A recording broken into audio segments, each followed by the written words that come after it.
It is going crazy over here where I'm from, man. La Southmost is lit. You know what I'm saying? I've said it in my other videos. In case y'all ain't familiar, there's a thing called La Pitada, which means car honking. And there's a certain road that I live right by. And you can hear the honks from here, man. The cars are going crazy. It's like a parade every time we win. No matter if it's our third win of the season, late in the season, or if it's our third win in the season, early in the season. For now, it's our fifth win of the season, and we're almost halfway. But hey, man, it's lit over here, bro. You can hear, like I said, the honking from here. It is pretty. It is pretty. It is pretty. It wasn't a pretty game, but it feels pretty to be 5-1, man. I'll tell you that damn much. All right. What a game. We move on to 5-1. Patriots are now 2-4. Did you hear that? There's fireworks, bro. There's fireworks. Did you hear that? I don't know if y'all picked that up. I don't know if the mic picked that up. But man, I'm saying, bro. So this a bunch of things to dive into. I'll open up by saying that. Like I don't even know where to start. We scored 2,500 total touchdowns this game. In the history, we accumulated 2,500 touchdowns in our history since 1960. Since we joined the league, us Dallas Cowboys. That is another firework. That is the most by any NFL team. That means, and we're ahead, I think, of the Packers. You know what I'm saying? So that's the most by any NFL team in league history. All right, we got that. So we're the first to 2,500. Dak completed his first 10 passes for the first time in his career in a game. He threw for over 150 yards in the first quarter. That's the most by any quarterback this season. He also becomes the first Dallas Cowboy quarterback to throw for at least 3 touchdowns in 4 consecutive games. And what is that man's number? That is Dak Prescott. That's number 4. Dak to the future, man. It's real. We're here. We persevere. We're doing it. Doing it right. Doing it and doing it well, as LL would say. All right? Hey, for any of y'all that want to hate, I know there's going to be those people that are like, hey, it's the Patriots. Bro, let's not start with all that crap, okay? Every team in the NFL deserves to be deserves to be in the NFL. All right? Every team. Don't get it twisted. This ain't no That's another firework. This ain't no trash team, like it ain't just trash. They're actually going out there and competing. They could easily, as Romo alluded to the Patriots earlier in the game, they could easily be 4-1. We could easily be 4-1 as well. 4-2 or whatever. But we can easily even be undefeated. So they're not maybe the most high powered offense like us. You know what I'm saying? We're on another level. But they are competing with their opponents. Let's not get it twisted now. They're not getting blown out. Okay? They're not competing. So we are 4 minutes in, and I am just flabbergasted. Is that even, I remember that being a word. But anyways, bro, let's dive into the key plays. I have the key plays. See, I didn't even do my little introduction, bro. You know what I'm saying? Did I even say my name is Like? Did I even say welcome to DBFT? And did I even say that I'm going to go through the key plays of the game? And stay tuned for the end to I give out my game balls. Yes, I said game balls. And I dive into our next opponent, who we're facing. This week we're heading into a bye week. So, And I give you the game stats as well as the player stats for this game. So let's dive in. 5 minutes in. Let's do this. All right. I already gave you the facts, the little fun facts. You know I like my fun facts. All right. You could hear the honking, man. You could hear the honking. It's pandemonium over here on Southmost. It's pandemonium over here on Southmost, bro. You know, in the notes, as far as the key plays, I'm going to start this off negative. All right? I'm going to start this off negative. I'm going to be straightforward, bro. I got to sprinkle in that truth and honesty that some of y'all Cowboy fan podcasters don't like for some reason. I got to sprinkle it in there, bro, because it's the truth. And yes, we just won a game. We should be very proud of our team for how we persevered once again, like I said. But if you can't be honest with yourself, then who can you be honest with? If you can't be honest right away, then when will you be honest? I don't get it. I don't get that mindset of not correcting your mistakes before going to the next game. I don't get it. Come on now. Come on, man. As Chris Berman would say. I think it's Chris.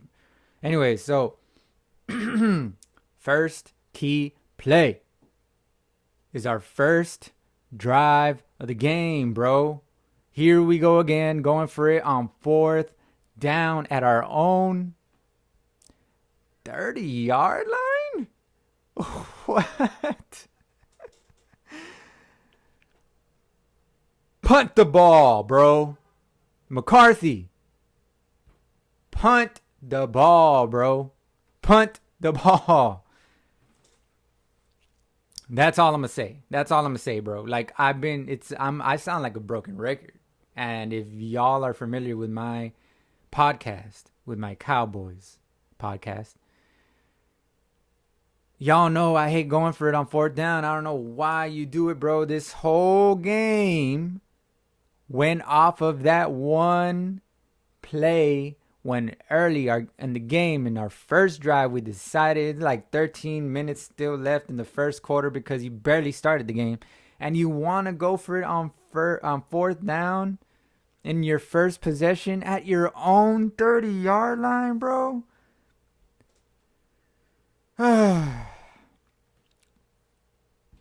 Did I say on 4th down or 3rd down? We went for it on 4th down, bro, on our own 30-yard line. Like, bro, McCarthy, bro, you're not the best decision maker. It's official now. It's official. I think that was a 4th and 3. If I'm not mistaken. I don't know what it was. A 4th and 1. Whatever it was, bro, you still can't go. I think it was a 4th and 1, actually. You can't go for it.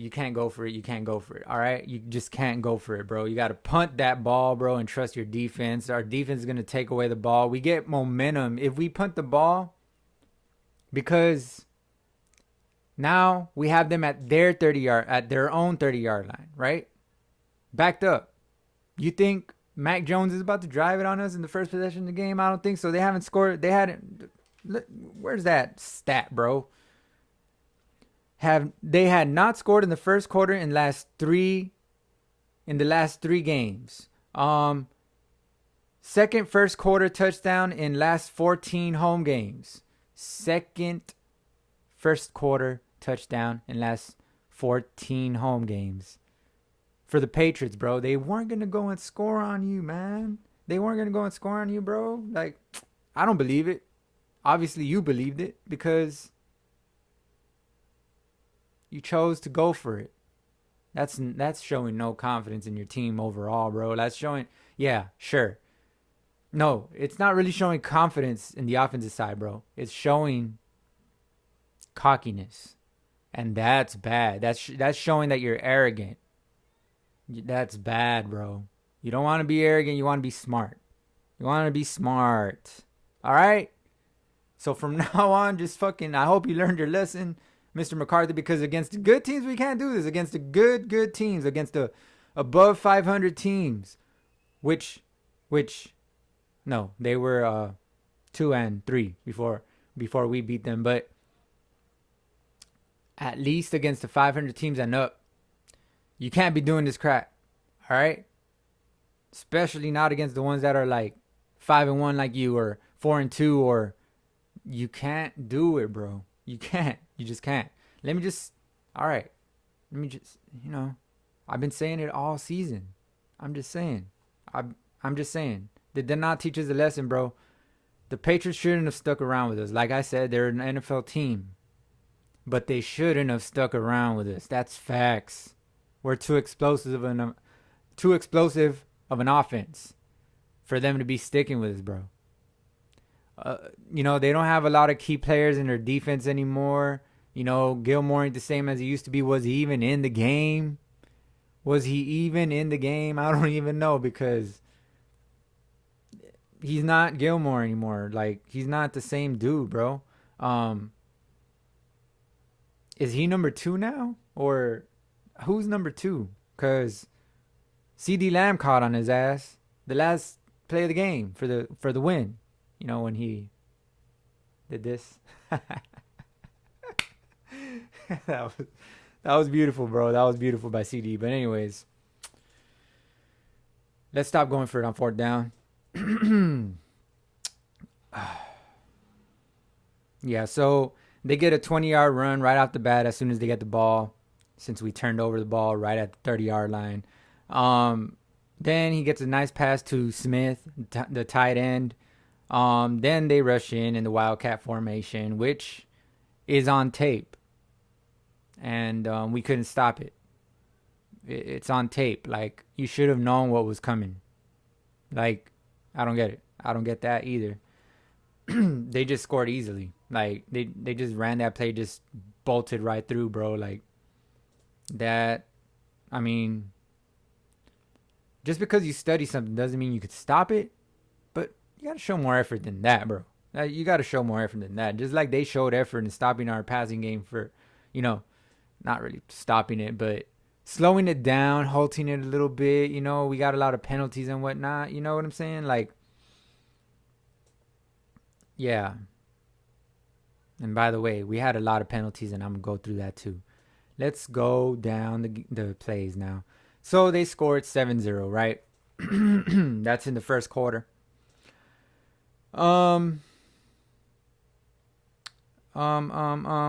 Yeah, when we go on that scoring drive, Dak was 6 for 6 to 5 different receivers. All right, that's how on fire this guy was. You know what I'm saying? At the beginning, we got off to a good start, offensive wise. Besides going for it, okay. The nicest completion on that drive was to Schultz over the middle, if y'all remember that. I believe it was a play action. It could have been a play action, but it was to the middle of the field. It was a nice play. And then at the goal line, we get to the goal line. It's a nice play design again. Kellen Moore, you're getting old with these nice play designs, bro. You are like a mad scientist with plays that I'm not even impressed by you anymore. Like, you got to make Zeke throw a 80-yard touchdown or something, bro. Like, I'm not even impressed. No, I'm still impressed. But, bro, nice little draw up. Like, that's the thing. Let me explain something real quick for those of y'all that don't grasp the concept of, Dak has never even really been a good red zone quarterback. He was bad at getting touchdowns, finishing off drives with touchdowns. So what does Kellen Moore do? Well, he only draws up his better play designs in the red zone. You know what I'm saying? So now Dak is improving in the red zone, bro. And that's very thanks to Kellen Moore, bro. They can't do it without each other. You know what I'm saying? Like, if Dak was without Kellen, he wouldn't be doing all this like that. If Kellen was without Dak, because Dak is so conservative but still aggressive now. And I love that balance that Dak has. He's not afraid to throw into traffic now like he was before. He used to never anticipate the receiver being open and trusting his receivers. Then again, he's never had a corpse kind of like this. But I digress. He has never been the type to just trust that the receiver is gonna get open to anticipate throws. Now he's doing that more than ever. And I like the one that he held back. I think at the beginning of the game, Tony Romo pointed it out, or was it after halftime or something like that? Um, Tony Romo pointed out how Dak held the ball because they disguised the double team on CD Lamb, and Lamb was just running like a stop, like a 10-yard stop.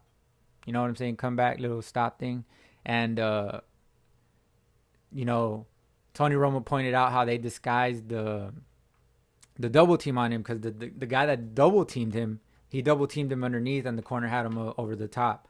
So the guy that double teamed him was closer to the line of scrimmage. He was like in the linebacker position. And then as soon as Dak snaps the ball, Dak turns his back to him. He has a play action. So he has a play action play. So he turns his back to the defense. So Dak could have easily been like, I'm going to trust CeeDee Lamb to be wide open. And as soon as he turned around, just set his feet and threw and throw the ball and would have thrown the ball. But damn, that honking is loud. I'm telling y'all, man. But that's like kind of like, you know, it's a ways away, but not too far. You know, like I still consider myself living on that street. Basically, like when they ask where I'm from, I say this La Southmost. You know what I mean? That's how we say it here in the ghetto. You know what I'm saying? So, but yeah, he didn't. He could have just like planted his feet and dug his feet in the ground and just released the ball, just trusting CeeDee Lamb. And, you know, but he noticed the guy come underneath and doubling him. So that's why he decided to go and run to the left side, if y'all saw that. But you see, that's the type of thing. He is anticipating throws, but he's doing it smartly. If he sees something out of the ordinary, he's not forcing it. He's just tucking and running or throwing it away or buying time and creating another play. And that just rhymed and that sounded good. That's crazy. Yeah, I'm over here rapping, bro. Anyways, so nice play design at the goal line.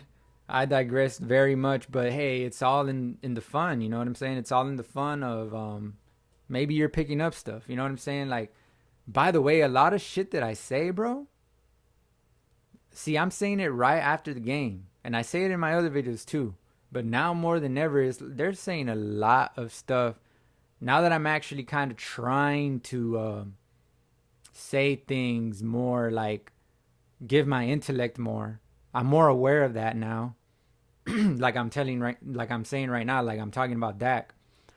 A lot of the shit that I say the next day, bro, the analysts repeat it. So I'm not going out based off of anything but my intellect, my football IQ. But yet, the next day, they're just repeating everything on air that I say. You know what I'm saying? And it's not like they're watching my videos or anything. You know what I'm saying? But that just goes to show, bro, I know what the hell I'm saying, okay? I know what the hell I'm talking about. I'm not just some fan that just wants to get views. Watch me, and maybe you'll learn a little something. You never know. You know what I'm saying? Everybody learns. Everybody learns something. You learn something new every day, right? So, hey, just sit back, relax, enjoy the show. And I should have said that at the beginning. That sounds like an intro thing, but hey. I'm just saying, fuck with me, bro. You know what I'm saying? Fuck with me. So, nice play design at the goal line. Play action. You had that play action kind of little bootleg by Dak Prescott at the goal line. And what they did interesting on this play, see, this is another thing that I'm going to break down that maybe they're going to break down tomorrow. What they did interesting on this goal line play is that they had two tight ends go out for the pass. One underneath, one over the top. Or one kind of in the flat and one over the top. Or it was like a straight. He just followed the line of scrimmage. Then the running back was going out as well. I think Zeke or Pollard, whoever the running back was on that play, was also heading out to the perimeter. You know what I'm saying? To the flat. So it was like the tight end and the running back kind of converging like that. I guess as a little what do you call that? Distraction. I forgot the word. But then they had the tight end over the top that was just wide open, which was Blake Jarwin. Wide open, bro. And that was a nice play design because like usually you'll have the tight end and the running back.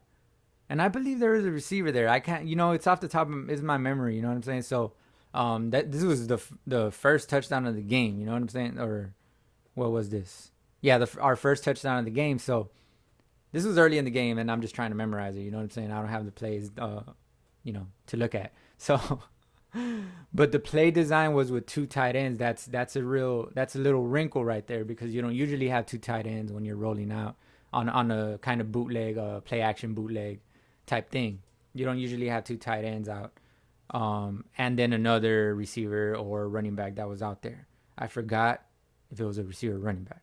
So that was a really nice play design. See, that's what I'm saying. That Kellen Moore just draws up his best shit at the goal line and red zone, because he knows Dak hasn't really been comfortable scoring in the red zone in his career, as much as efficiently as we would like.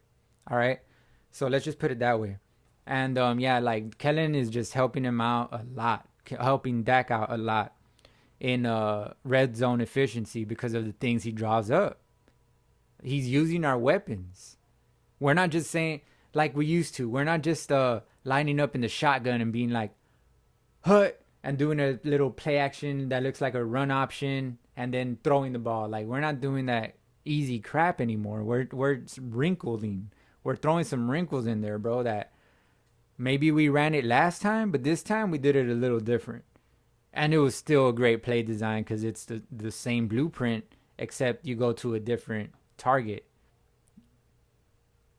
You feel me? That's the breakdown here, bro. I'm telling you, I know what I'm saying, bro. They're going to say this tomorrow. Watch. Just watch. Look at Undisputed. Look at whoever breaks down plays.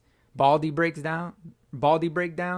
Look at him, and he's going to break down this play. I can almost guarantee it. I can almost guarantee he's going to break down this play early in the game. I'm just saying. But anyways, then we get a play action to Hunter Henry with Hooker in coverage. That was a blatant push off. That was an offensive push off by Hunter Henry on Hooker. We all saw that. Even Hooker was like, yo, bro, he pushed me. Where's the flag? You know what I'm saying? After he scored. But that was a score. That was a score. That was a score, whatever.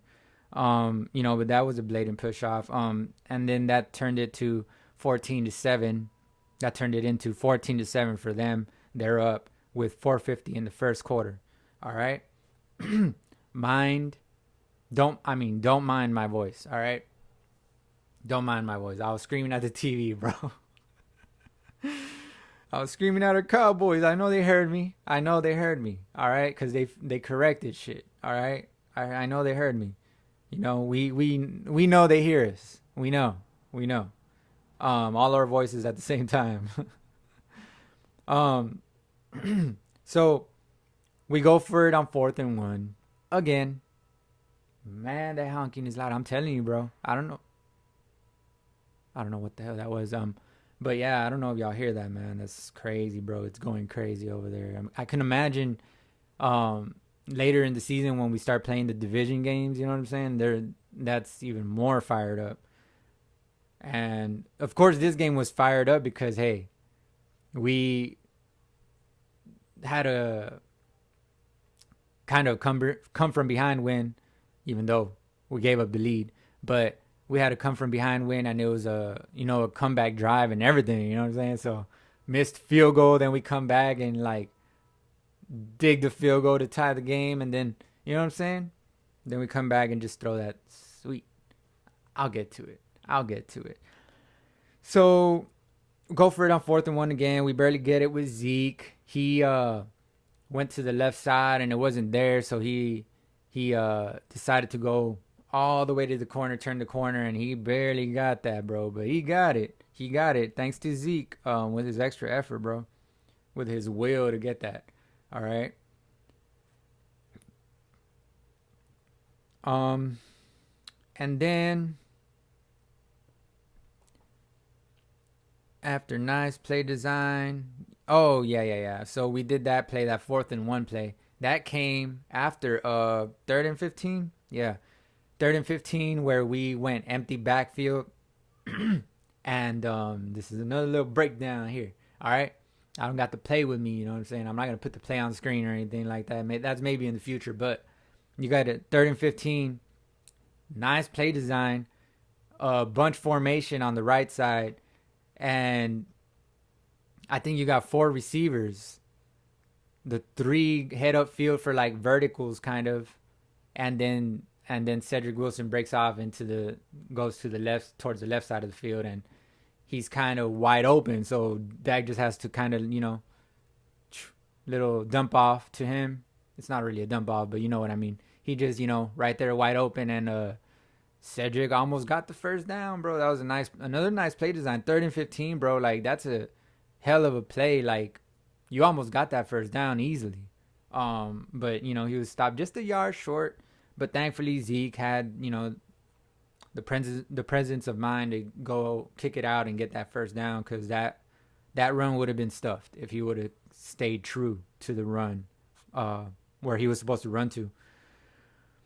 So yeah, they go empty backfield on that, and that set up that nice run by Zeke, and then down inside the 5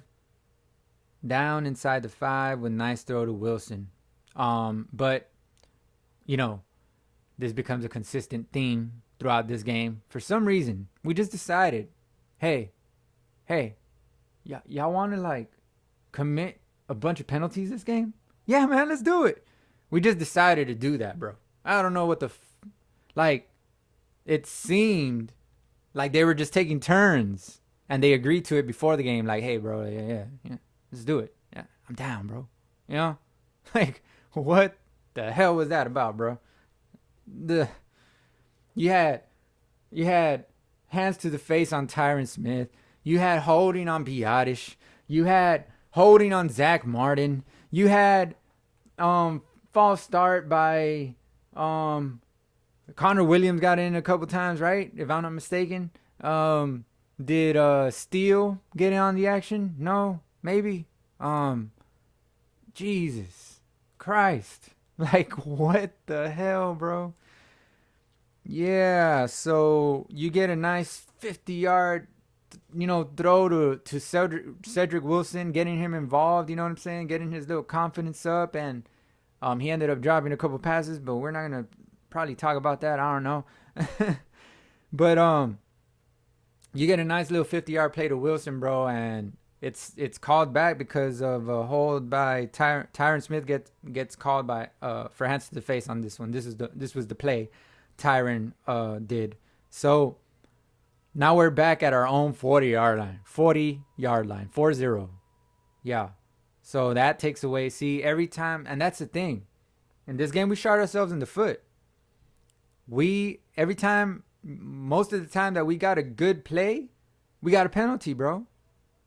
That negated a lot of nice plays, bro. So, you know what I'm saying. We could have prevented that. And instead, we chose to help them out. Like I said, they agreed to it before the game, bro. There's no way around it. Like, there's no other explanation to it, bro. Like, they had to agree on this bad penalty game. Like, Dak forces ball to Wilson. After that, we make up all that ground. We're about at the 30-yard line, and Dak gets caught. Forcing it to Wilson. It was off target. It was underthrown. If you see that play again, the throw to make was towards the back of the end zone. Cedric would have been wide open. But I guess Dak didn't want to overthrow him. And he's like, I can get this ball through if I throw it a little shorter. Or maybe he didn't get as much on it as he wanted to. I forgot if he was pressured or not. What have you. But, hey, he underthrew that ball. And it went off of Wilson's hands at the same time as the defender hit it. So it was like both of them at the same time. But it was a bad throw by Dak, so I don't blame Wilson. And, it's tipped and the defender caught it.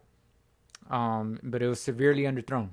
That's just, if he puts that in the back of the end zone, that's an automatic touchdown. He had beat the coverage, bro. He had beat the corner on that one, or whoever the safety that was covering him. All right. So underthrown. Defense. Oh yeah, this is when we got the. This is when okay. Yeah, this is when we got. They got a touchdown to. What's that guy's name? Their receiver. Their receiver. Y'all know the name. Y'all know the name. What's that guy's name? Here, let me just to Myers. Number 14. He he gets that touchdown, and it gets called back because guess who? Guess who was trying to, get to the quarterback? Randy Gregory. It gets called back because of Randy Gregory coming through the line like a monster, bro. And he was too much for the defense to handle. So they held him. And that shit came back. And the next play, guess what happens? Randy Gregory rings the bell again. And he's at the door. And guess who fumbles the ball? Mac Jones. Who? Mac Jones. Who? Mac Jones fumbles the ball. And Goldston scoops it, and it's our ball, bro. Know what I'm saying? That, bro, if you watch that replay, the way that Gregory just zoomed past the tackle makes you feel like Gregory is on another level on that very play. Maybe he is. It has you wondering now, because it's not like Parsons is playing DE full time right now. It makes you wonder, once we get that strength back, the law, you know what I'm saying? Once we get D-Law back in the lineup, maybe after the bye week, who knows? But once we get him back in the lineup, bro, we're going to be just Parsons, D-Law, O'Diggity. Then you got Gregory. You know what I'm saying? Who's our other DT? I can't think right now because I'm just... Hear that? I know y'all hear that. That is the sound of the Cowboys winning. Just remind yourself, whenever you hear honking, it's the sound of the Cowboys winning. All right? It's like every time you hear a bell, an angel gets its wings. Every time you hear a honk, the Cowboys got to win. You know what I'm saying? Yeah. That was corny. But anyways, Golston scoops the fumble. It's our ball. Dak throws a TD. Oh, by the way, when Dak forced the ball to Wilson, there was 13 minutes left in the second quarter. It was around the 13-minute mark. Gregory gets the ball. That was around 10:05 left in the second quarter. So now Dak throws TD to Wilson, but Wilson drops it with good coverage. Yeah, the corner got his hand in there. Not gonna lie. But should that have been a catch by Wilson, guys? Yes, it should have. Dak put it right where he needed to put the ball. Right where he needed to put the ball. And Wilson dropped it, bro. You need to hold on to that. It was a great defensive play. I'm not going to say it's not. But you had position on him, 1. And 2, you're an NFL receiver. But, I wanted to point out, this just goes to show, guys, for those of y'all that think that we don't need Michael Gallup, would Gallup have made that play?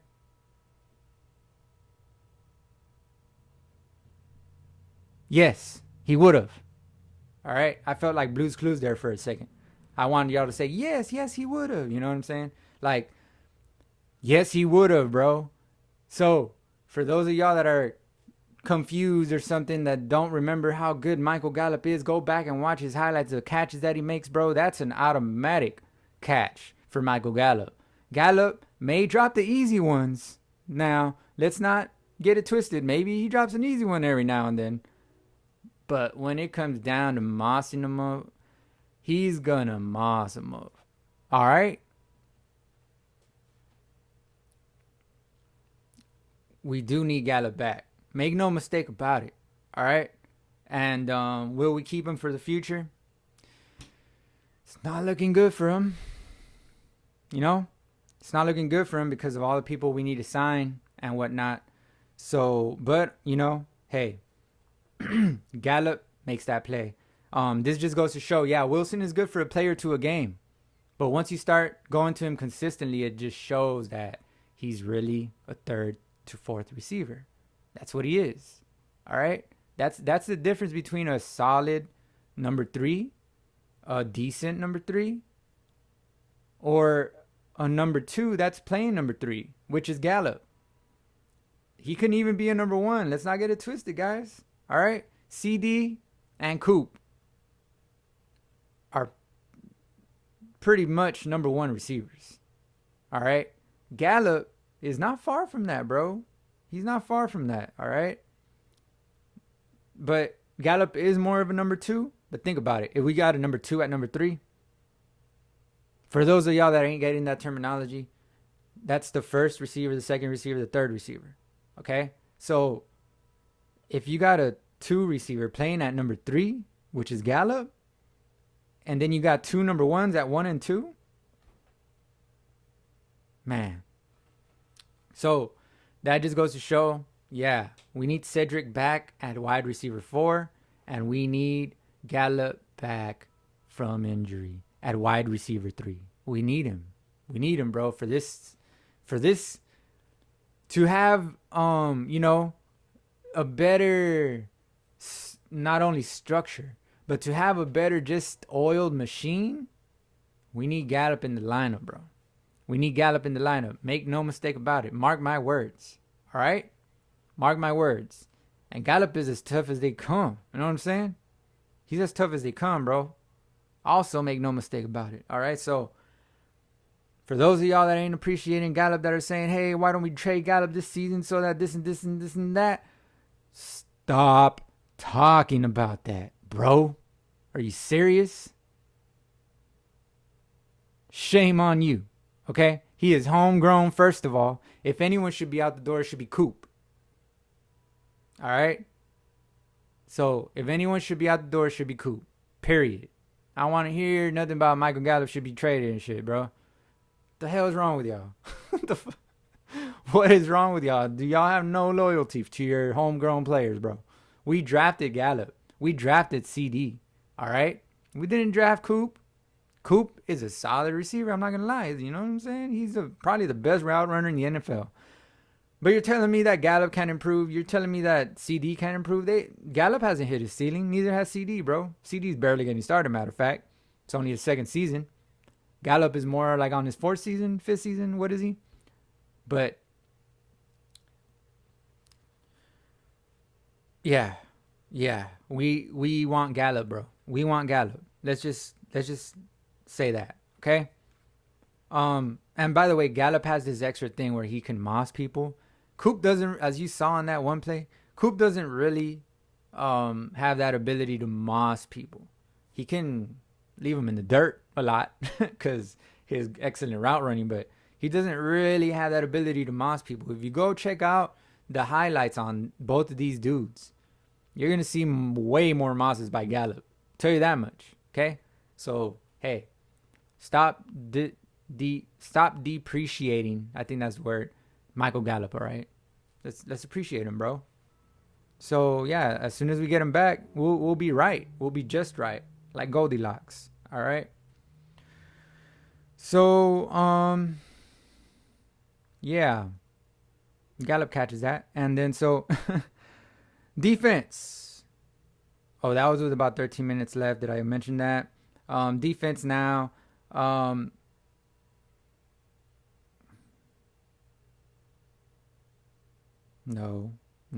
We were on the Wilson. I went back up. Never mind. All right, so we kick a field goal after Cedric Wilson drops that. That's what I'm gonna call it, a Cedric Wilson drop. I'm gonna call it that. Okay. So then we move on to defense. Oh yeah, we got the field goal. Okay, we got the field goal with 6:39 left. Now it's 14-10. Okay. Defense. Diggs gets the hit on the anticipated throw. So he did that thing that he loves to do.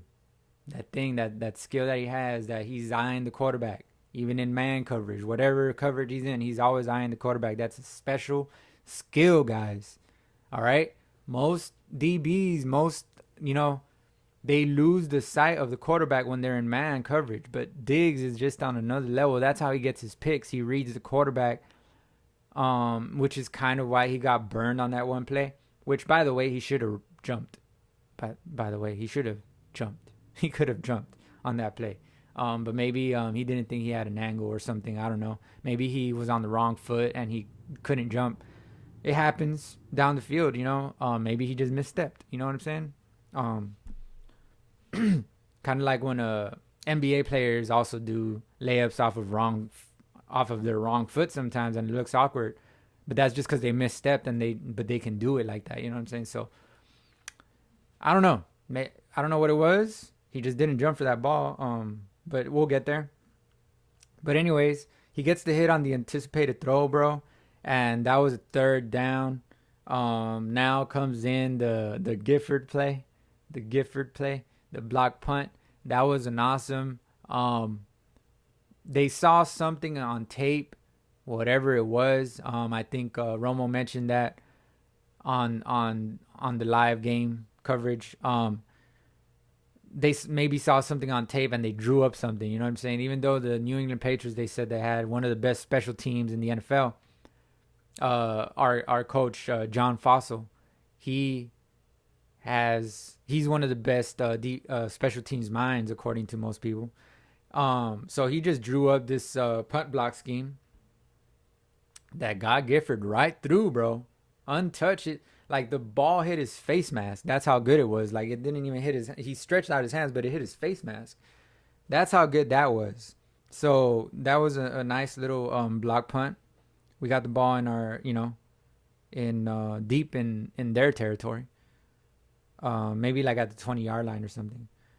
So then you get a nice throw to Wilson. In the red zone, they were taking away CD, Coop, Schultz. They're kind of loading up on their side, bro. This is another thing you're going to hear about tomorrow, by the way.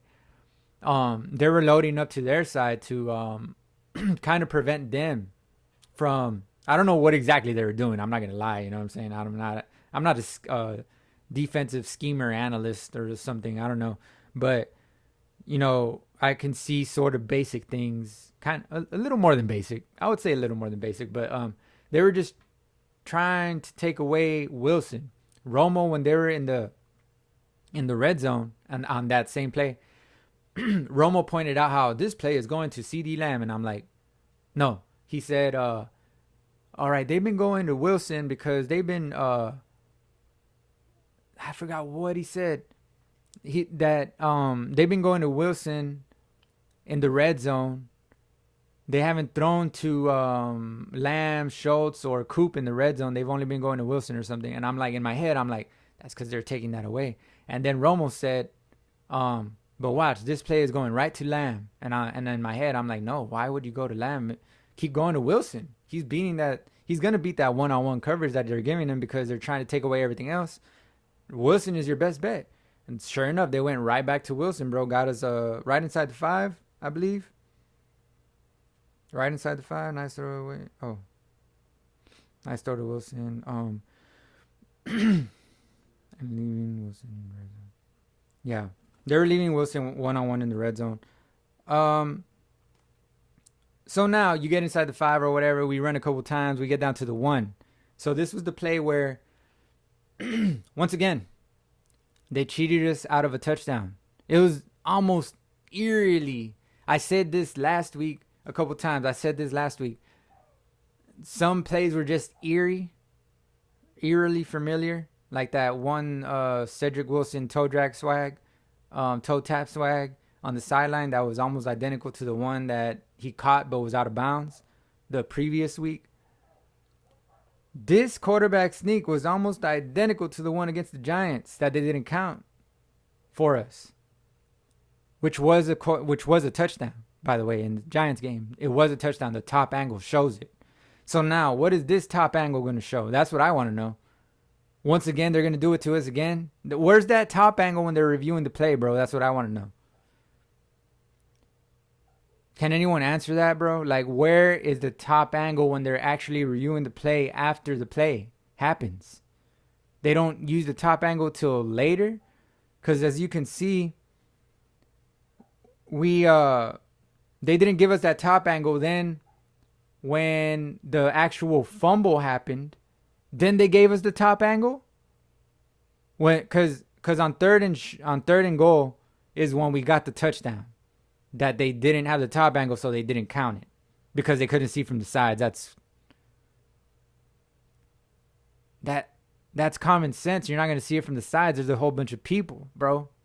So, oh man, we can't see if he scored. And then the back view, we can't tell where the ball's at. So, and then we can't see it from the front. What other angle? What other angle can we possibly have in this 2021 going on 2022 future, our technological future? What possible angle can we have? Maybe the top angle? You know, the one that you didn't show against the Giants that we had the touchdown on? So I don't know what's going on with the NFL, bro. They see against the Giants, it didn't matter that much. And was it before halftime as well that it happened to us? Right? I want to say that. So yeah, man. Once again, guys, I'm that dude that makes trades when something is good, in Madden. You know what I'm saying? I'm that guy that makes trades when I'm winning. Because I see something that bothers me that's not working well. This player ain't doing good. I'm that guy. So that Jalen Smith move, that would have been me in Madden. You know what I'm saying? Pointing out the things that we did wrong in a win is gonna be me all the time. If you don't like that, I don't know what to say. I'm a realist. All right. So me pointing out that play that they took from us, it's necessary, bro. Believe me, man. It's necessary. We gotta, if no one complains, then who's ever gonna get corrected? And this is actually a correction. It's not me being me wanting them to be PC or something. This is actually a correction, bro. Like, where is that angle when right after the play? Where is that angle? I want to know, bro. I want to know. What are they doing with this tape during the game? What are they doing with this tape during the game? I don't get it. One of these days, one of these games, it better not cost us the game, okay? Because if we would have lost this game, we could have looked back to that play, bro. They took away a touchdown from us right before the half. And that's sad, bro. That would be sad, okay? I don't want to go through that. That's all I'm saying.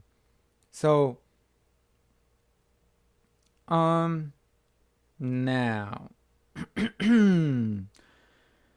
we go to defense now in the second half. We're in the second half now, third quarter. All right.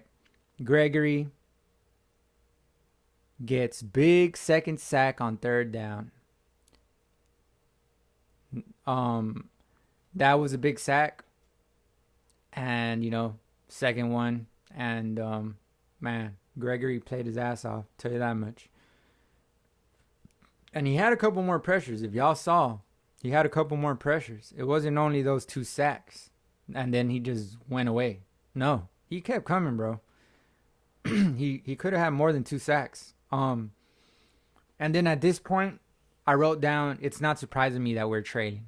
Because, once again, bro, going for it on fourth down, you give them momentum. You make them think they're better than they are because they stopped you when you should have just punted the ball, they turned it over on downs we turned it over on downs instead of just punting the ball. All right? Instead of just punting the ball. So, yeah, I wrote down that it wasn't surprising me that we were trading because of that. Because, I'm just like, man, why are we in this situation? Oh yeah, because of this and that. You know, the going for it on fourth down again, and the drops, of course, the penalties, and of course, right? Um, see, but when you go for it on fourth down, they stop you, they get the ball back, you give them momentum. Now your back is against the wall, and you can't fumble, you can't throw a pick because now your back is more against the wall, and now you know you're just making it harder for yourself when you go for it on fourth down. That's my point, bro. So you can't do it. All right. Keep on saying that every game, bro. When is it gonna catch on? I don't know. When are the players gonna say, Mr. McCarthy, we don't want to go for it on fourth down anymore? Hopefully they say that. Of course, you know, it's the offense and they have pride. But bro, there's only 4 downs in football for a reason. There's punting. There's a such thing as punting for a reason. For a reason. There's a reason for it. Okay? It's not there for maybe if you're a bad offense you can have. No. It's there for good offenses too. If not, we wouldn't have a punter on the squad in the first place. Like why would we need a punter if why would we need a punter on the roster if we don't need him in the game? We need the punter. It doesn't matter if it's 4th and 1, 4th and 2, 4th and 3, 4th and 4, 4th and 5. Early in the game, we got to punt it, bro, especially in our own territory. All right, let me just say that. Let me just end there about the punting thing, okay? Oh, Lord baby Jesus. All right, so you go with offense. We get a 3 and out. CD drops the pass 1-on-1 throughout the middle of the field. That's another drop. We dropped it. I mean, it wasn't just, it was a defense on the play. But what I'm saying is he's an NFL receiver, he's a potential number one receiver. A number one receiver makes that catch. You know what I'm saying? So that's the kind of catch. A receiver can't make every catch. I'm not saying that, but that's the kind of catch a top paid receiver. All right. The way we're mentioning CD Lamb in the same breath as those top 5, those top 10s, he's got to make that catch. All right. So we stopped him on 3rd and 1 with tackle for loss by Curse. That was a big tackle for loss. That was a big play by Curse. Once again, he penetrates in a 3rd down and gets a tackle for loss. That's like an ongoing thing with him, bro. That's good. You know what I'm saying? That's a good ongoing thing to have with a safety, let alone linebacker or safety. You know what I'm saying? Or a defensive lineman. Any position in the damn book for the defense. That's a good consistency to have. A tackle for loss. You know what I'm saying? TFLs, bro. So now, offense. I wrote down, and it was maybe, what was this? In the 3rd quarter, there was about 5 minutes or 6 minutes left. And I wrote down, or 7 minutes, I don't know. But I wrote down, this has to be when our offense gets going. That's what I wrote down. This has to be when our offense gets going. And sure enough, we go and score a touchdown. Because I felt that if we don't get the momentum here and we go score a touchdown, it's just very slippery slopes from there, bro. You know what I'm saying? So we get that touchdown. But first, what happened was we're back at 1st and 14 because of holding on Zach deep in our own territory. And then you get a nice throw to Zeke on that 1st and 14 after that penalty for a 1st down. So now you move the markers about 20 yards. And that was a big play, bro, by Zeke and by Dak to find him. Now after that we get a throw to Brown for about 20 yards. So that's 40, like about 40 yards in 2 plays. You know what I'm saying? So that was big, bro. That was big. And then you get the sweet TD.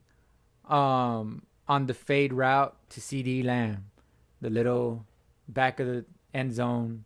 The corner was kind of like, what are you going to do to me? You know what I'm saying? Where are you going to slant? He kind of played him inside, and CD Lamb just faded out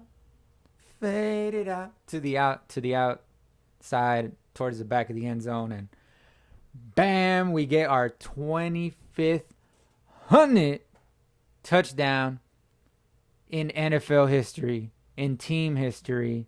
That is the most by any NFL team in NFL history since 1960, when we joined the league. All right? So now, that was with that. Now we're up 17-14. Let me make sure we're up, right? Because, I don't really remember when we were trailing and all that. All I care about is the final result, to be honest, bro. Yeah, that's we're up 17-14 with 4:48 left in the third quarter. So now, defense. Pressure to get ball back and cause first incompletion of game for Mac Jones with 2 minutes left in the third quarter. His first incompletion of the game. He was 10 for 10 for like 110 yards or something like that. Very game manager type of stats, but still 10 for 10. That was impressive. Dak also started 10 for 10 in this game, and that was the best start of his career. The 10 for 10. And I said that to start this video off. But yeah, so now, my voice ain't. Every time I'm screaming, man, my voice is just out of there, bro. He gets his first incompletion, so now he's 10 of 11. And they kind of jinxed him, you know what I'm saying? I don't know if it was Romo or what was it, Jim Nantz? Was it Jim Nantz? Is that his name? I don't know why I'm saying that name. I don't know if it was Romo or the guy calling the game with him. But the guy calling the game with him tried to blame Romo. I think it was him though that jinxed that, and he's like, 10 straight completions for Mac Jones. He hasn't thrown any completions so far this game, and boom, incompletion the next play. But that was pressure that got the ball out of his hands early, by the way, on that play. So that was really good. We went zero. I think that we went zero blitz on that one. I'm not sure, but he only had he knew he had like 2 seconds to get rid of the ball because the pressure was coming. Because maybe pressure didn't necessarily get to him, you know what I'm saying? But the pressure caused him the blitz caused him to get rid of the ball because he knew he needed to get rid of the ball fast. And I think Brown had the coverage on that one, if I'm not mistaken. Didn't write that down, but so now we go to offense.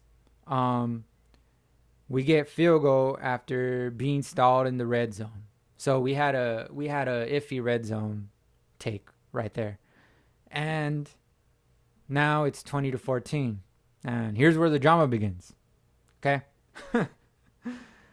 With 13-13 left in the ball game in the fourth quarter. All right, it is now the fourth quarter. We got that field goal. So it's 20-14. Now we go to offense again. Big penalty after nice throw. After nice first down run. Big penalty after nice first down run. We move back to the 35-yard line. And it's 3rd and 12. I don't know if that was in our own territory or not. Didn't write that down. So now 3rd and 12. That comes up 1 yard short. I remember that one. Yeah, so I think that was in our own territory. If I'm not mistaken, correct me if I'm wrong. That comes up 1 yard short. Got caught by the ankles, by the shoelace, by the shoestrings, bro. And he almost had that first down. At this point in the ball game, we had 11 penalties for 100 yards. 11 penalties for 100 yards, bro. That's how bad we were today in penalties. That's not acceptable.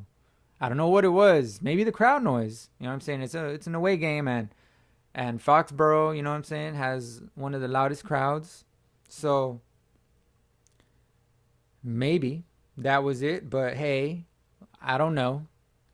Maybe our guys just went deaf this game. They decided to go deaf. Or like I said before the game, they just said, hey, you want to commit as many penalties as we can? Yeah, let's do it. You know, I don't know. I don't know what it was, man. So now, that gets caught from behind. We miss a 51-yard field goal. Greg, you know, good thing you made up for it. But hey, missed it. 2:40 left in the ball game. And he missed it with 2:40 left in the ball game. They end up getting a touchdown. I forgot when the touchdown was. I didn't write down when the touchdown was for some reason. I guess I was too pissed at this point that we weren't winning late in the game. And it was 21-20 at this point. We were losing by 1. All right. So now we're losing by 1, down by 1. 2 minutes left in the ball game. And who puts us up? We had Big Play Trey put us back in this ball game and give us the lead with a pick 6, bro. Oh my God. Oh my God. Oh my God. This guy is... Let's not get to the next game. Let's not get to the next play yet. Hold up. Yeah, we know what we did. We know what he did the next play, but hey, bro. What a fucking play, bro. What a play by Trayvon Diggs. That was a crazy interception. Pick 6. Man. What a... Like the way he kind of caught it here. I don't know if y'all remember that play, that fade route. I believe it was from Romo. It could have been John Kitna to Dez Bryant. Back in the day against the Detroit Lions, it was a fade, and he had like 2 guys on him. It was a fade at the goal line, lobbed it up, and Dez kind of like caught it like this, and then kind of bobbled it and like caught it on his shoulder or some shit like that, on his helmet or something. That looked kind of similar to the way that Diggs first caught the ball. He kind of caught it here, and then he fixed it and like ran with it like this. You know what I'm saying? So, hell of a pick 6 by Diggs, bro. 7 goes for 7, touchdown and field goal. He went for 6, but you know what I mean. I just wanted... we didn't end up getting the 7, I don't think. We missed that 2-point conversion. We went for 2.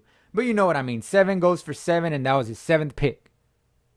And before this game, Zeke and Pollard had 777 rushing yards combined. That was 2nd in the league with running back duels. And Tannehill and Henry were 3rd on that list, by the way. That's crazy. Quarterback and a running back. But yeah, Henry's a monster, though. Yeah, man. So 7 goes for 7. And that's his 7th interception as a...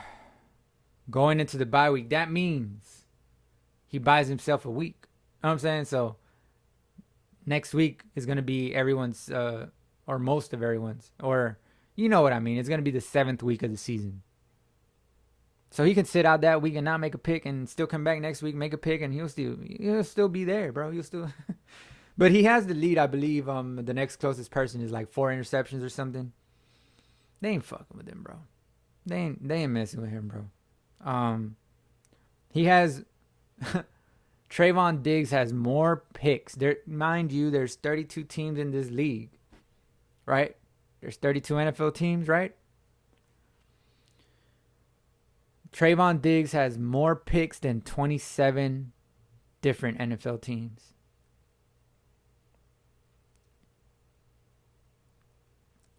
This man is the truth, bruh. This man is the truth. So now, that made it 26-21 because we missed the damn 2-point conversion. That was nice sort of design, but I think that was too predictable, bro. That was too predictable. I think Romo called it. You know what I'm saying? Like, yeah, man, these guys study film. And I think we ran that play on another 2 point conversion, as a matter of fact. I think that's the play, or maybe we ran a variation of it and this was a different wrinkle. Because I don't think we gave it to Pollard last time. That was I think a play action. Then we rolled out to the right side and we threw it to Schultz. You remember that? Yeah, I remember that. So, which we missed that 2 point conversion as well. So that play design, just there's a flaw in it, bro. Just we tried one version of it last time. We tried another version of it this time, and pretty sure they're gonna break that down. That's why I'm here. I'm telling you ahead of time. All right. So just watch out for that, for them to break that down on tape. Maybe Baldy breakdowns or something, as I keep mentioning. But yeah, man, like that play design, there's a little something wrong with it because we haven't scored on that play design in the goal line. All right. So let's look to correct that. But yeah. So now it's 26-21. We're an hour and 5 minutes, or an hour and 6 minutes into this video. And there will be no edits. So let me hurry up. And try to make it, just over an hour. So now we go to defense. Diggs gets beat on double move, which he caught up. He caught up after the double move. He caught up. And he did that thing where it looks like the receiver's open and he's going to go and close, but he didn't jump for the ball. I guess he thought the safety was going to come lay the smack on this dude, because as soon as the receiver caught it, which was, I think, number 84. What was that receiver? I don't know. I don't even want to. He had one catch for 75 yards. That was him. Bourne was the receiver. He was born to make that play, I tell you that much. Because, god damn. Like, what are the chances? First play of the drive after the pick six by Trayvon Diggs, and they go right back to him, bro.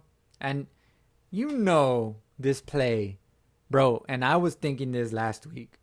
I'm like, some team, some mind out there is going to draw up a play just for Diggs after he gets a good play. Let's just say he gets like he gets rowdy after a smack away, or in this case, after a pick. I felt that they would go right back to him just to get a big play on him. And sure enough, I should have said it last week, but that was on my mind that they could do, bro. And sure enough, they did it. But let's not forget, he did catch back up, but I'm pretty sure they drew this play up just for him. You know what I'm saying? And this was a pregame thing. It wasn't like during the game, hey, let's do this right now. Hey, it was more of a, hey, let's go to that play that we talked about that we would do if he got a play on us. If Diggs got a bat away or a play on us when we need a big play, let's do that play that we talked about in practice. You know what I'm saying? So pretty sure that's what it was. And hey, I'm just wondering why Diggs didn't jump. I guess like I said, I think he thought, I would like to hear him explain it post game. Maybe he thought the receiver was the safety was gonna come and make a play on the ball, because as soon as the receiver caught it, I don't know if you noticed, Diggs was like running. He looked back at the safety like, where the hell were you, bro? You know what I'm saying? Like, so yeah, I think he thought that the safety had he was trusting the safety on that play, I believe, for him to gamble with the double move. You know what I'm saying? For him to gamble with the first move that the receiver made on him, to jump that. But he did recover, like I said. He could have jumped. He didn't. He chose not to for whatever reason. And hey, that means you got beat. That's just all that means. Like, you got beat. It's on tape. And you gave up the lead after getting it, bro. The legend, the crazy aura that you would have had going into the bye week would have just been on another level. They would have been just talking about how Diggs won the game. He's not even on offense. Think about this, guys. They would have been saying how Diggs won the game, bro. That would have been the headline. But that's no longer it, because he got burned after that. But just imagine the The New England, there was 2 minutes left. There was 2 minutes left, bro, and New England needed a touchdown. They were down 26-21. New England needed a touchdown. So, damn, bro, like if we stop them on those last 2 minutes and Diggs gets the win with that pick six, oh, oof, man, I was hoping that was the case, but I just felt something in the air, bro, that was going to make us keep having to come back. I just felt something in the air, bro. Some negativity, like something. I guess it was Foxborough, the field, like the vibes of the. I don't know if I said this in this video, but I was mentioning it in the intro of another start to this video or something. I don't know if I said it, but just the aura of Tom Brady was still on that field. And then now the aura of Bill Belichick for real was still on there because we're actually facing him. Like, you know, it's just championship vibes all around, bro. And that aura is just something. It was just something. The whole crowd noise, everything, bro. I was just like, it can't be this easy, bro. It can't have been this. It couldn't have been this easy for Diggs. It's just too good to be true for the game to end with the Diggs interception and us winning. It's too good to be true. I couldn't believe it. And I'm like, there's no way this can happen. And sure enough, it didn't happen. And that's not that I was being negative. It's just that something in me, bro, was just like, no, it's not going to end this way. Like, I don't know how to say it, but hey, man. Sure enough, it happened. You know what I'm saying? And now we're down 26-29. Dangerous, bro. So you had a big play, Trey. Make a big play, then give up a big play.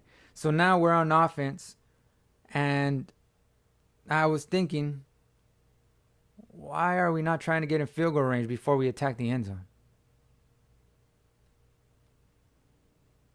That was weird. Okay? That was weird. I don't know if that's on Mike McCarthy. Kellen Moore calls the plays. I know this. But maybe Mike McCarthy was like, hey, let's try to get some shots at the end zone. Drop something for the end zone. Maybe. I don't know, bro. But the smart thing would have been to try to get in field goal range. Then you work off of there. You work off of that.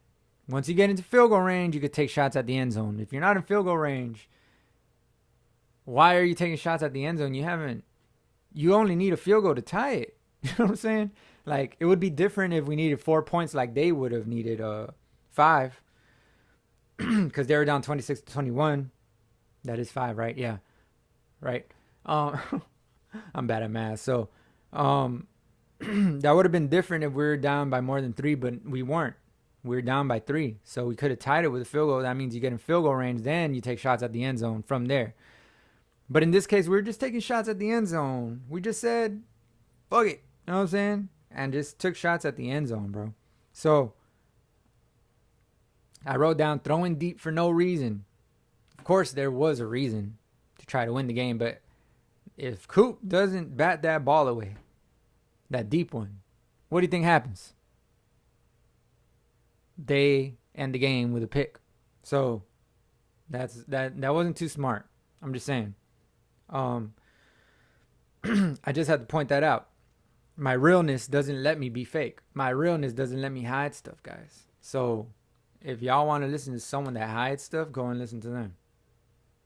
Apparently y'all are, because, you know, I need more subs. By the way, if you've been watching this long, go ahead and like. If you've been watching this long, go ahead and sub. If you've been watching this long, go ahead and turn that notification bell on, because I'm here after every game, giving my critique, as well as my insight, as well as my knowledge, as well as my football intellect, as well as all of that. All right? And still stay tuned for my game balls, okay? Alright. So now, I don't know why we weren't getting in field goal range first. So now we get a penalty, and it moves us back. See? This is why you get in field goal range first. If you get a penalty, you're still right outside of field goal range, or you're in range for a long field goal. Hell, maybe like a 60-yarder. But now you're not even in that range. So, yeah, the penalty moves us back. Once again, we're shooting ourselves in the foot. Even Tony Romo said it. Yes, I agree, Tony. We were. There's 31 seconds left at this point. Excuse me. And then bad clock management once again by Mr. McCarthy. On that long throw to CD Lamb on, what was it, 3rd and 20 or something, I forgot. Whatever it was, but it's now 4th and 1 with that long completion to CD Lamb. Beautiful throw, beautiful catch, connection by Dak and CD Ram. You know what I'm saying? Because he's an adult lamb. Now he's an adult sheep. That's a ram. Adult male sheep. I explain that every video. But yeah, man. You call a timeout on 4th and 1 with 24 seconds left.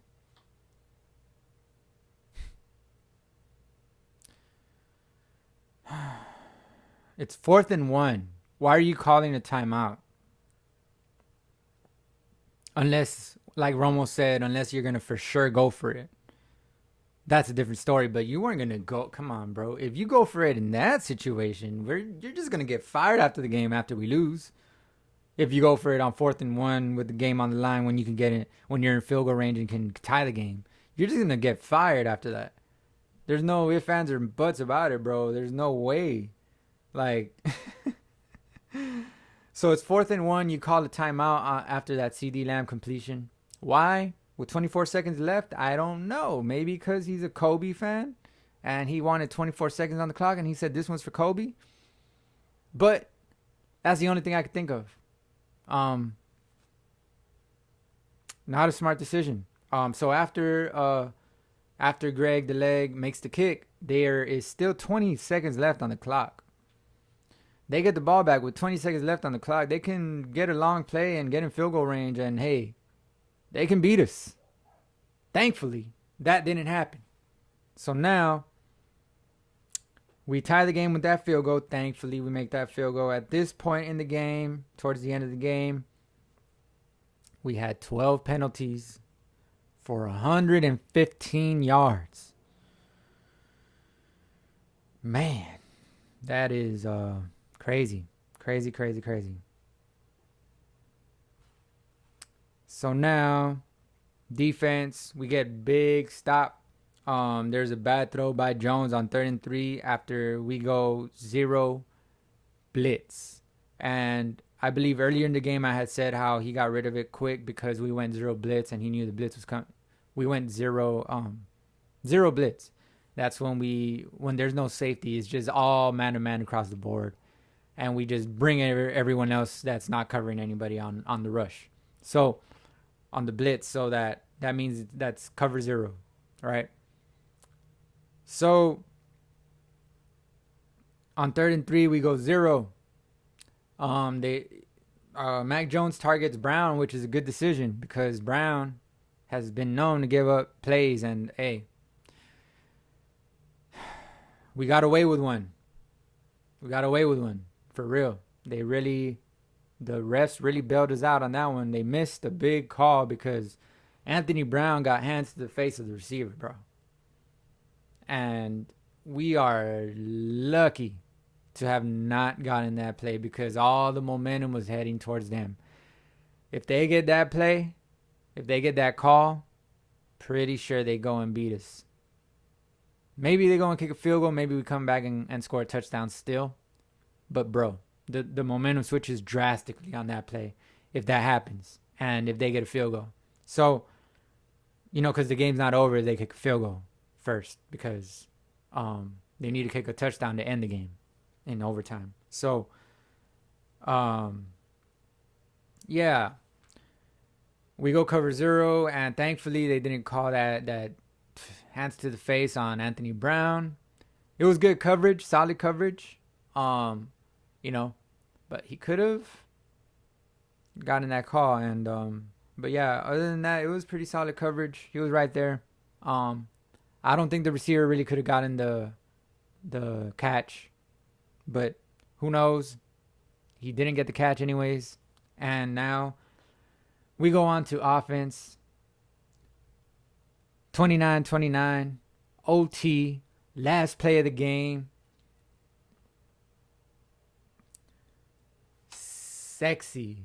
This is what I wrote down. Sexy play action to CD Ram to end the game, bro.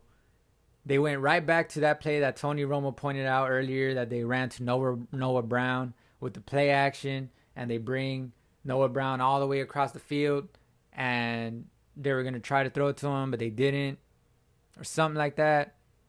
Oh, that was when New England called a timeout or something. Oh, no, there was a penalty. That's when we moved back. That's right, I think.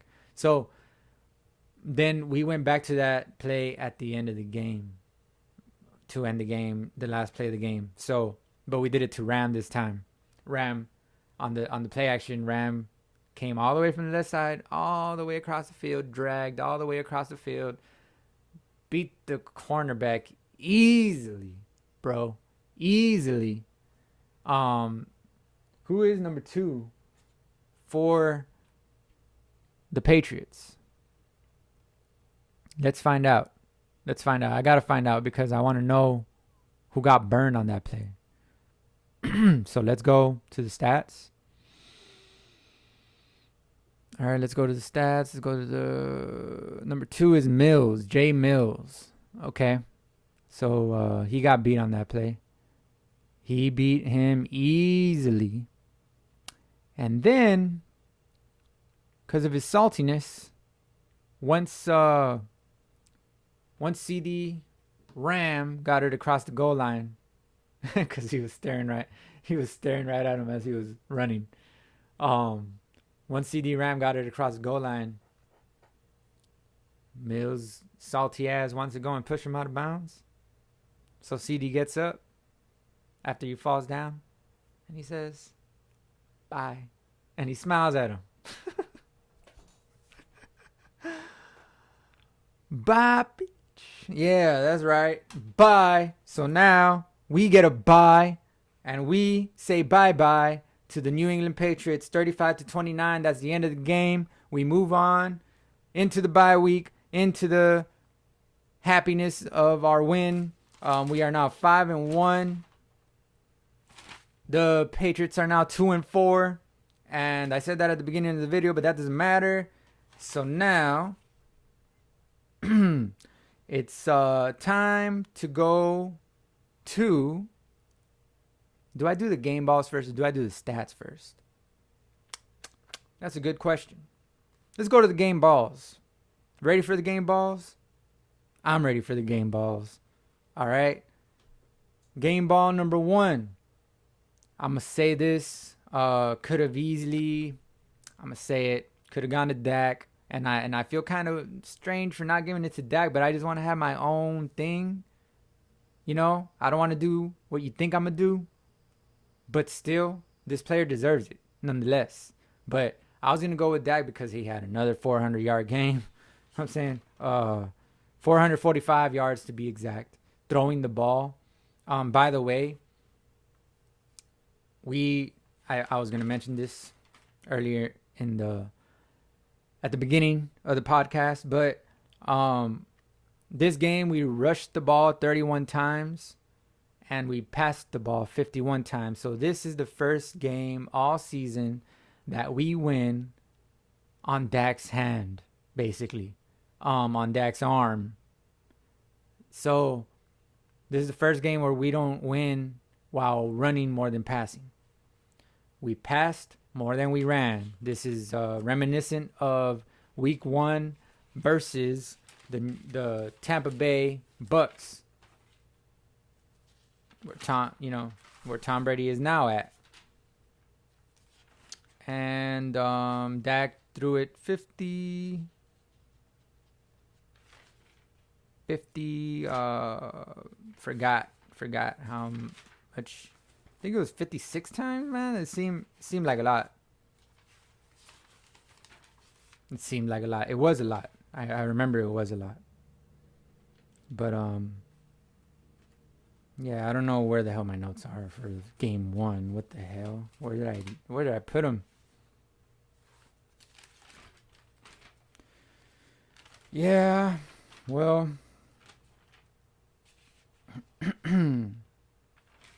yeah, but that threw for like 56.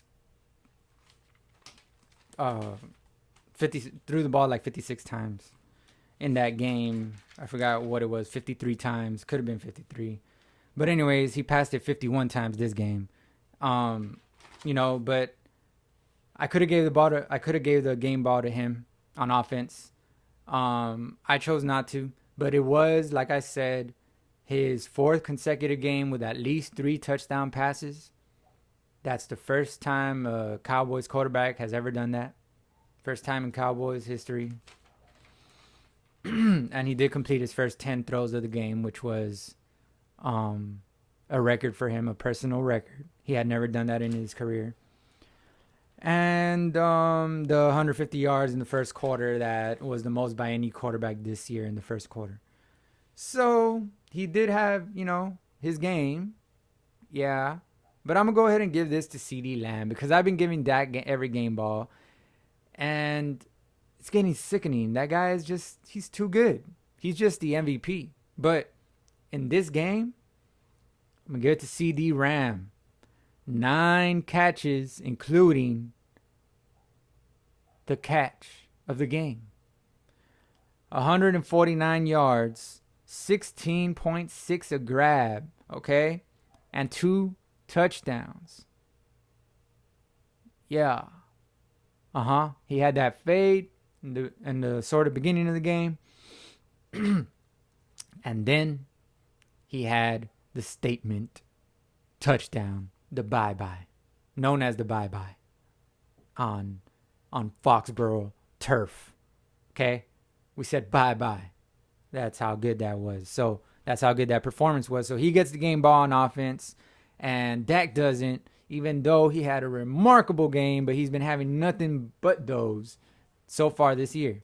He now only has 4 picks, 2, 3, tack on 3 to 13. I think 16 touchdowns and 4 picks for the season. Correct me if I'm wrong. But now we go to CeeDee Lamb, game ball on offense. Game ball on defense. I could have gave this to Trayvon Diggs. He had 5 tackles and 1 interception for a pick 6. But he gave up the very next play. He gave up the touchdown. He gave it up. It's on tape, like I said. You can't deny it. He got burned. No matter what he thought, no matter if he thought he had help, no matter if he thought his I don't know, the spirit of Deion Sanders would carry him without him jumping. I don't know what he thought, but but not to say that Deion ain't still alive. I'm just saying, it's a joke.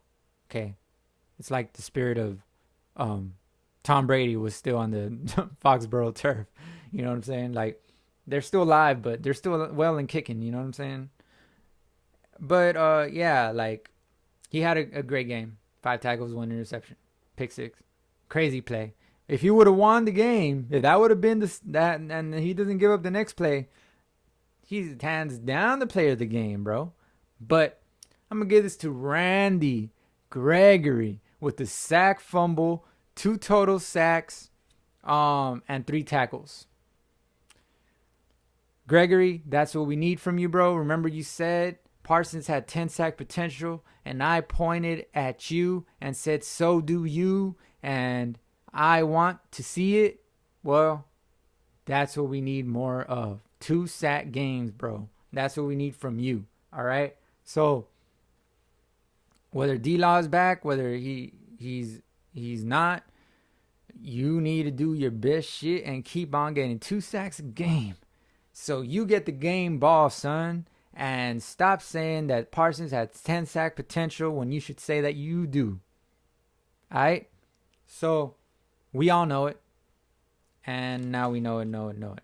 So, by the way, we had 30 plus plays in our opponent's territory. The Patriots had less than half of that for the total of the game. And we obviously did less with the opportunities that we had, bro. Like the Patriots did the most out of the opportunities that they had in our territory. So that's not good. If I'm reading that right, am I reading it backwards? Plays in opponent territory, right? That's when we cross midfield. So that's what I'm saying, bro. We man, we did less with what they did more of, way more with the little opportunities that they had. So that's not good. But yeah, now I'm gonna go ahead and go through the stats of the game. I'm gonna end this before hopefully it gets to 1 hour and 40 minutes. Okay, within the next 10 minutes, hopefully I end this. But now we go on to the week six stats against the Patriots. So let's do it. For this game, we had 31 rushes to 51 pass plays. All right. Dak went 36 of 51 for 445 yards, 3 touchdowns, and 1 interception, which we know that he underthrew. Zeke, 17 rushes for 69 yards. 69 yards. And he had 4.1 a carry, as well as Pollard also had 4.1 a carry.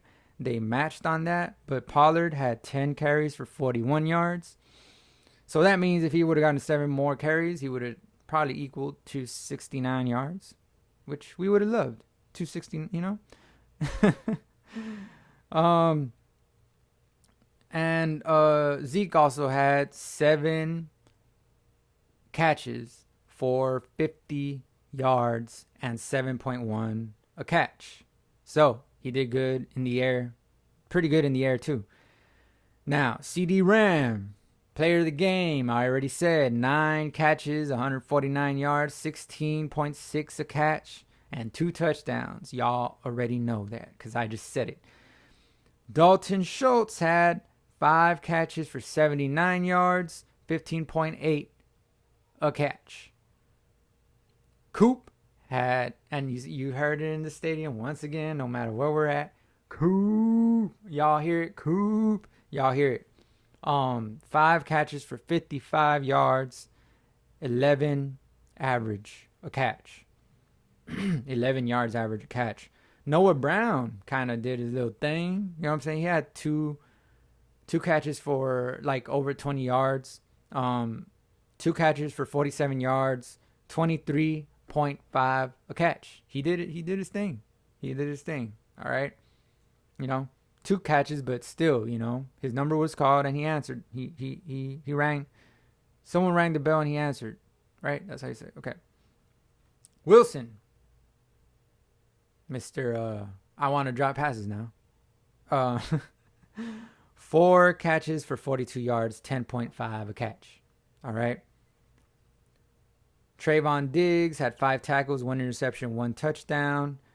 Gregory had 2 sacks and 3 tackles, as I mentioned before. Now, going on to the New England Patriots, Mac Jones went 15 of 21 for 229 yards, 2 touchdowns, and 1 pick, which was the pick 6 by our man, Big Play Trey. D. Harris, their running back, had 18 carries for 101 yards. We allowed a 100-yard rusher. 101 yards, 5.6 a carry, and 1 touchdown. Bourne had that 1 play for 75 yards and touchdown on Trayvon Diggs. Myers had 5 catches for 44 yards, 8.8 a catch. Their player, Jay Bentley, had 12 tackles and 1 assist. 1 assisted tackle. Number 23, K. Duggar. People I've never heard of in my life. 8 tackles with 1 pick. He's the one that had the pick. And we allowed 0 sacks this game, as shown by the stats. So that is cool. And by the way, notable plays, just real quick to mention, plays that I called before the next day when they break it down on TV. All right, plays that I called that were like special in the post-game reaction. Last week, the Michael Parsons goal line play. If y'all haven't seen that, go ahead and check it out, bro. The Baldy breakdown on that. I called it after the game. He called it the day after. Okay, I called it first. You heard it here first. The Kellen Moore goal line play to Zeke, where he fake tossed it and then just went back to Zeke. I say Kellen Moore, but that was Dak Prescott. But Kellen Moore drew it up. You know what I mean. But yeah, those are 2 notable plays that I called out in post game reaction. So I'm saying I got a little thing going here where I know what I'm saying. Okay, so now we head on into the bye week, bro. But we do have a game on October the 31st, Sunday. Let me make sure, because that doesn't sound right for some reason. So now I got to take time. October 31st. Okay. So we're feeling a little ghoulish this next game. But that's in 2 weeks because we have a bye week this week. So we don't play this week. We know what that means. We don't play this week. We get to rest. We get to recover. Tyron Smith went out this game. That's a thing to stay focused on. Unfortunately, he had one of those things where they land in the back of his leg. I think it was Zeke that landed in the back of his leg. Could have been Pollard, whatever running back that was, but that's unfortunate. So yeah, we go ahead and we face the Vikings on October the 31st, Sunday night, 7:20 p.m. Be there or be square. All right. The Vikings are 3-3, and they just beat the now 3-3 Carolina Panthers, which we already beat. And I think they beat them like by the same score. It was, I think, 35-20, 34-28. We beat them like 34-28 as well, right? Or something like that. Yeah. Let me go ahead and I think I could go back on those stats, right? It's when did we?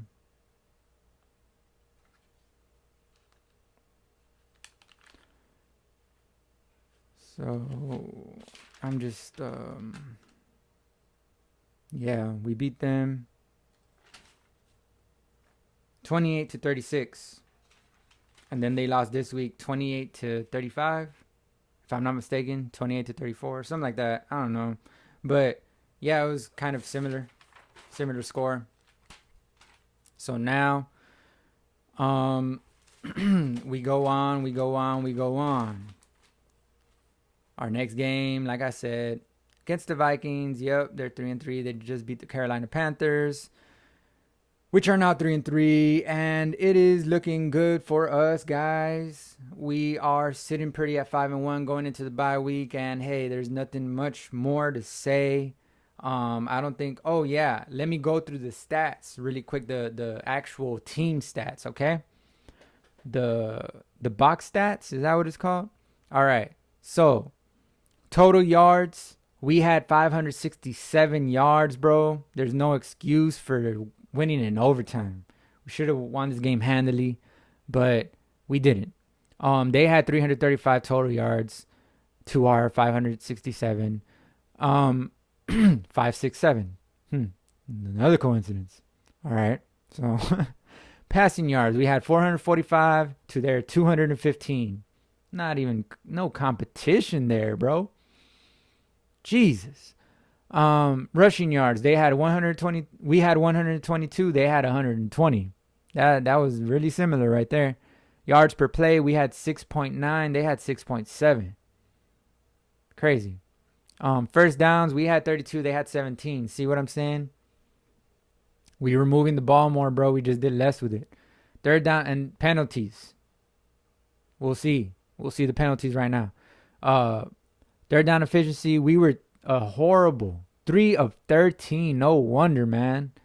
3 of 13, but that was in large part due to the penalties. Once again, and third and longs, bro. I don't know how many third and longs we had this game, but I'm willing to bet there was a lot of them, of those 13. Okay.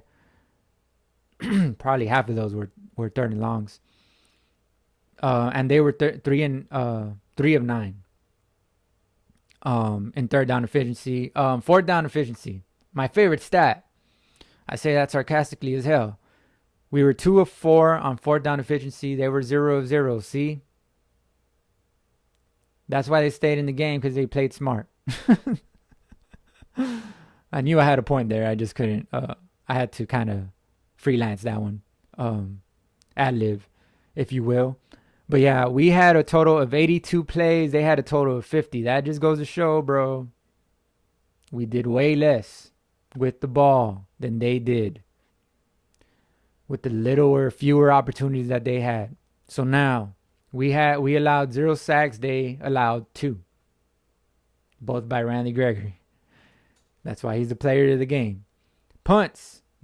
We had 1 punt. They had 5. And we got that sweet block by Gifford. Penalties and yards. We had 12 penalties. I actually mentioned this. That was, I guess, our last penalty when I said 12 for 15. But yeah, we had 12 penalties for 115 yards, guys. That's not something to be excited about at all. Okay? We need to get that corrected. I don't know what happened out there today, but we looked very sloppy. But we got it done. They had 5 penalties for 47 yards. Fumbles lost. We had 1 fumble lost. They had 1 fumble lost. Interceptions thrown. We threw for 1. They threw for 1. Time of possession, 39 minutes and 17 seconds to their 26 minutes and 51 seconds. We blew them out in every category except for penalties, and they had a little better third down efficiency. Yards per play were similar. Rushing yards were similar. And our score was similar. Other than that, we blew them out, bro. So, I don't know what y'all think. Is that good or bad? Go ahead and leave it in the comments. Like, comment, subscribe. Ring the notification bell, guys. If y'all F with me, if y'all don't F with me, I don't care. Leave a comment, all right? Say that I'm horrible. I don't care what you say in the comments, to be honest. Just leave a fucking comment, okay? That has been my time. You know what I got left to say. It's only 3 things, okay? It's only 3 things. There's a video upcoming, all right? And I'm going to point out some fun stat facts. Some fun stat facts, yeah. And a little bit of the things that I say before they say it, before the pros, before, you know what I'm saying? Before they break it down on TV. So, yeah, I got 3 things left to say, guys. 1, we them boys. 2, how about them Cowboys? And 3, you rocking with America's team. I will see you in the next video. Peace.